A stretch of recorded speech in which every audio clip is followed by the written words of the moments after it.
Paragraphe 2, signe d'un produit ou d'un quotient. Alors, c'est la nouveauté, donc on va essayer de déterminer, de trouver une méthode qui va nous permettre de déterminer le signe d'un produit ou d'un quotient. Alors, un produit ou un quotient, pas de n'importe quoi, un produit ou un quotient de fonction affine. Et donc, pour commencer cet exposé, je vais rappeler la propriété du signe d'une fonction affine.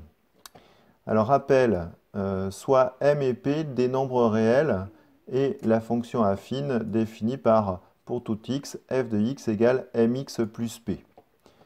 Alors, donc, on sait, on a dit déjà dans le chapitre sur les fonctions affines que le signe de cette fonction affine, eh bien, elle dépend du signe de m. Alors, premier cas, si le m est un nombre strictement positif. Alors, si un m est un nombre positif, on a dit que la fonction affine est croissante, que sa représentation graphique est donc une droite qui est croissante, et que bien évidemment, on comprend bien que si on la regarde de gauche à droite, eh bien, elle parcourt en ordonnée l'ensemble des nombres négatifs avant de parcourir l'ensemble des nombres positifs. Alors, une question se pose, pour quelle valeur de x cette fonction coupe-t-elle l'axe des abscisses? Eh bien, il suffit de résoudre l'équation mx plus p égale à 0, où x est l'inconnu. Il suffit donc de transposer p, on obtient donc mx égale p, égale moins p, pardon, et en divisant par m qui est pris non nul, eh bien, on aura x égale moins p sur m. Donc, à partir de là, je peux établir le tableau de signes de la fonction f, fonction affine, de la façon suivante. Pour tous les x réels inférieurs à la valeur moins p sur m, eh bien, la fonction affine est à valeur négative. Et pour tout x réel supérieur à la valeur moins p sur m, eh bien, dans ce cas-là, la fonction affine sera positive. Elle s'annule bien évidemment pour la valeur moins p sur m.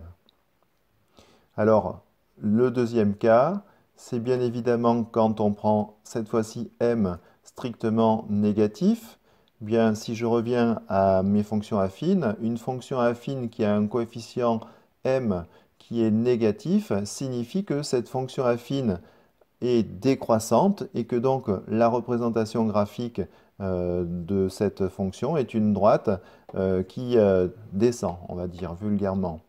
Alors là, cette fois-ci, on comprend bien que si on regarde encore notre graphe de gauche à droite, eh bien, on constate que notre droite, elle passe d'abord dans les valeurs positives avant de passer ensuite dans les valeurs négatives.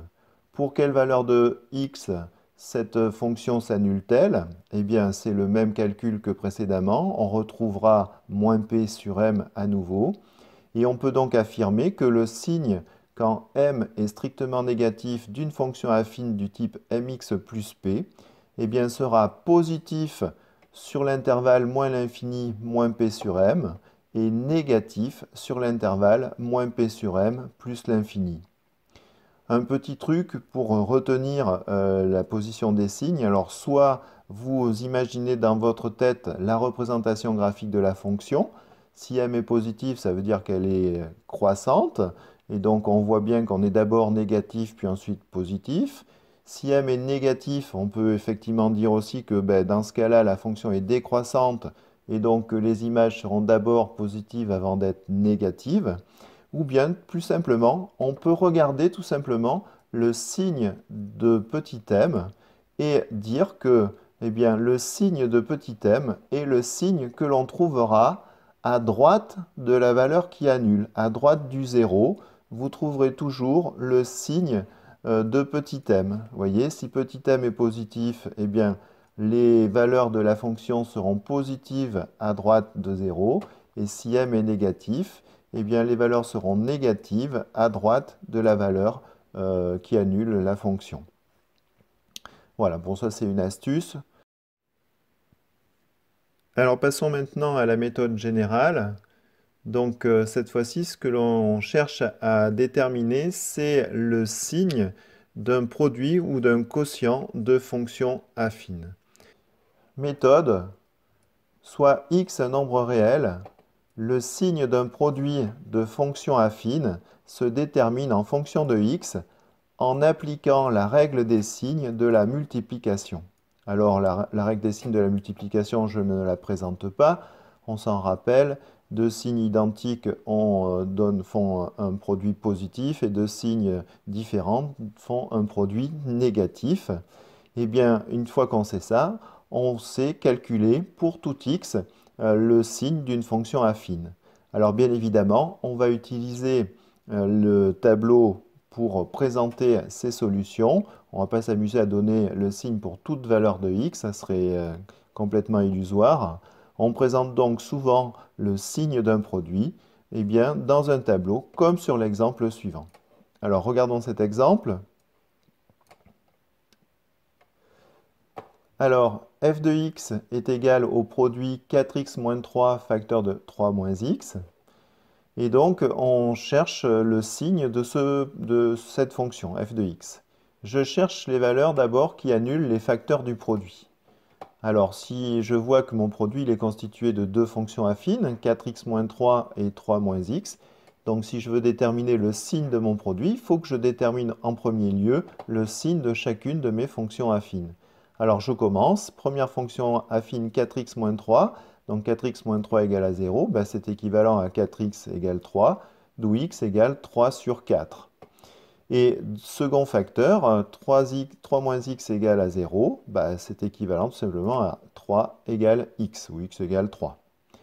Je peux donc tout de suite construire un tableau dans lequel je vais indiquer quoi?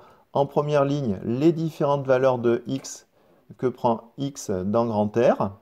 Dans la seconde ligne, le signe correspondant de la fonction affine correspondant au premier facteur. Dans la troisième ligne, le signe du second facteur de mon produit. Et dans la dernière ligne, eh bien, le signe de mon produit.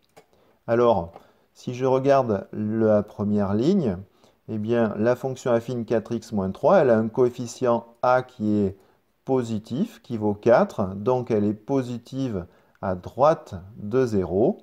Donc, on va avoir moins sur l'intervalle moins l'infini 3 quarts. Et ensuite, plus sur l'intervalle 3 quarts plus l'infini. Je recommence pour la fonction affine 3 moins x. Bien, cette fonction 3 moins x, elle est de signe devant le signe qui est devant le x. Le coefficient m, c'est moins 1. Il n'y a pas de 1, mais c'est moins 1 quand même. Donc, autrement dit, on aura des valeurs négatives à droite du 0, c'est-à-dire sur l'intervalle 3 plus l'infini. Sur l'intervalle moins l'infini 3, eh bien, on aura des valeurs positives. Alors, pour avoir maintenant le signe de mon produit, eh bien, il suffit d'appliquer la règle des signes en colonne, c'est-à-dire, dans le premier cas, jusqu'à la valeur remarquable 3 quarts, eh bien, pour tous les réels inférieurs à 3 quarts, le signe de f de x, ben, ce sera le signe du produit de moins par plus, c'est-à-dire moins. Ensuite, sur l'intervalle 3 quarts, 3, eh bien cette fois-ci, les deux facteurs sont positifs, donc le produit sera lui aussi positif. Et enfin, sur l'intervalle 3 plus l'infini, eh bien le premier facteur est positif, le second est négatif, donc le produit sera négatif.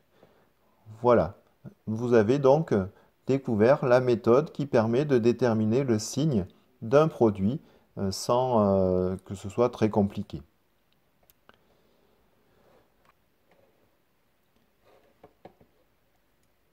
Méthode, deuxième méthode. Alors cette fois-ci, on va regarder le signe d'un quotient. Alors vous savez qu'entre un produit et un quotient, la détermination du signe, c'est quand même quelque chose assez analogue. Donc je pense que la méthode va être quasiment la même. Alors à un petit détail près que l'on va voir sur les exemples. Soit x un nombre réel, Le signe d'un quotient de fonction affine se détermine en fonction de x en appliquant la règle des signes de la multiplication. Eh bien, on pouvait le prédire, hein, le signe d'un quotient de deux nombres réels, ben, ça se déterminait en appliquant la règle des signes au numérateur et au dénominateur. Eh bien, le signe d'un quotient de deux fonctions affines, bien, se déterminera exactement de la même façon. Alors, on présente souvent, encore une fois, le signe dans un tableau, comme sur l'exemple suivant. Alors, on va reprendre un quotient f de x qui est égal à 4x moins 3 sur 3 moins x. Alors, notre quotient ici, il est tiré de l'exemple précédent. On voit que le numérateur et le dénominateur correspondent aux facteurs de la fonction f de x de l'exemple précédent.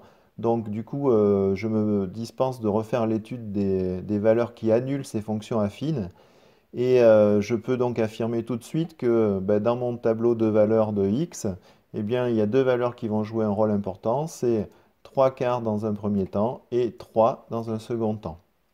Alors, on va dans un premier temps recopier ce que l'on avait dit à propos du signe des fonctions affines dans la partie précédente, c'est-à-dire eh bien, la fonction affine 4x-3 qui avait pour coefficient petit m 4, eh bien, elle va être positive à droite de la valeur qui annule, et donc automatiquement, on va avoir des valeurs de 4x-3 qui seront négatives jusqu'à 3 quarts, et ensuite elles seront positives à partir de 3 quarts. Donc de 3 quarts à plus l'infini, 4x moins 3 sera à valeur positive.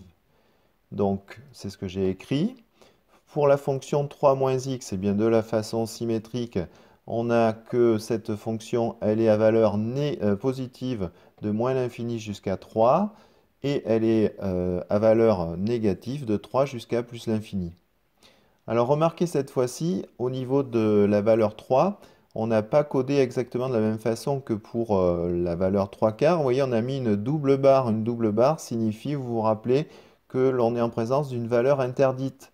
Alors effectivement, quand on parle de signe d'un quotient, il faut bien se rappeler qu'un quotient, pour qu'il soit défini, il faut que son dénominateur ne soit pas nul. Or, les valeurs qui annulent le dénominateur, eh bien, forcément, ce sont des valeurs qu'il faut exclure de l'ensemble de définition de votre quotient.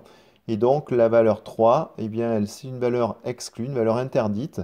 Donc, eh bien, comme elle est interdite pour la fonction affine 3 moins x, eh bien, on retrouve qu'elle est aussi interdite pour le quotient f de x. Et donc, vous avez une double barre qui se prolonge jusqu'à la ligne f de x. Alors, ces deux lignes étant faites, eh bien, pour déterminer le signe de ma fonction affine, de mon quotient de fonction affine, il suffit d'appliquer à nouveau la règle des signes. Et on voit bien que pour tous les réels x inférieurs à 3 quarts, eh bien, le quotient sera négatif, puisque c'est le quotient d'un négatif par un positif. Qu'entre 3 quarts et 3 exclus, eh bien, c'est un quotient de deux nombres positifs. Donc, cette fois-ci, le quotient sera positif lui aussi. Et qu'à partir de 3 à plus l'infini, eh bien, cette fois-ci, nous avons affaire au quotient d'un nombre positif par un nombre négatif, c'est-à-dire un nombre négatif. Je rappelle la remarque importante. Attention, le quotient n'est pas défini pour les valeurs qui annulent le dénominateur.